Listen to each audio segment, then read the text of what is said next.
National Herald కేసులో సోనియా గాంధీ అలాగే రాహుల్ గాంధీ ఇద్దరిని కూడా బీజేపీ ప్రభుత్వం కక్షపూరితంగా వారిని ఈడీ కేసులతో వేధిస్తుందన్న ఉద్దేశంతో కూడా ఈరోజు బీజేపీ కార్యాలయం వద్ద ధర్నా కూడా పిలుపునివ్వడం జరిగింది. కాంగ్రెస్ పార్టీ నేతలంతా కూడా ప్రస్తుతం మనం గాంధీ భవన్ వద్ద చూసుకున్నట్లయితే గాంధీ భవన్ వద్ద అంతా కూడా పోలీసులంతా కూడా మోహరించడం జరిగింది. కాంగ్రెస్ శ్రేణులు ఎవరైతే నిరసన కోసం బీజేపీ ఆఫీస్ దగ్గరికి వెళ్ళడం జరుగుతుందో వారందరూ కూడా వారిని తీసుకెళ్లడం జరుగుతుంది. మనం విజువల్స్ చూసుకున్నట్లయితే అక్కడ ఉన్న వారందరూ కూడా తీసుకెళ్తున్న నేపథ్యం కూడా కనబడుతుంది. మహిళా కార్యకర్తలందరినీ కూడా వెహికల్స్ లో ఎక్కిస్తున్న నేపథ్యం కూడా కనబడుతుంది. సో మొత్తంగా చూసుకున్నట్లయితే గాంధీ భవన్ వద్ద మహిళా కార్యకర్తలు ఎవరైతే ఉండడం జరుగుతుందో వారందరినీ కూడా బయటకు రాకుండా వారిని అడ్డుకునే ప్రయత్నం అయితే చేయడం జరుగుతుంది. ముందుకు వస్తున్న వారందరినీ కూడా తీసుకెళ్లే ప్రయత్నం చేయడం జరుగుతుంది. వారిని మనం అడిగే ప్రయత్నం చేద్దాం. వారికి సంబంధించి చూసుకున్నట్లయితే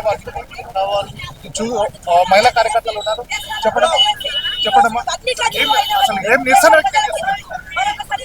మోదీ షా చేస్తున్న కుట్రలు ఏదైతే వాళ్ళు తప్పుడు పనులు చేస్తున్నారో దానిని రాహుల్ గాంధీ గారు పార్లమెంట్ లో నిరసిస్తే వాళ్ళని నోరు మూపియడానికి ఇలాంటి కుట్రలు చేస్తున్నారు. హెరాస్ చేయడానికి వాళ్ళు చేస్తున్న తప్పుదో పబ్లిక్ కి తెలియొద్దు అన్న ఉద్దేశంలో ఇలాంటివి అలిగేషన్స్ పెట్టి వాళ్ళు సతాయిస్తున్నారు.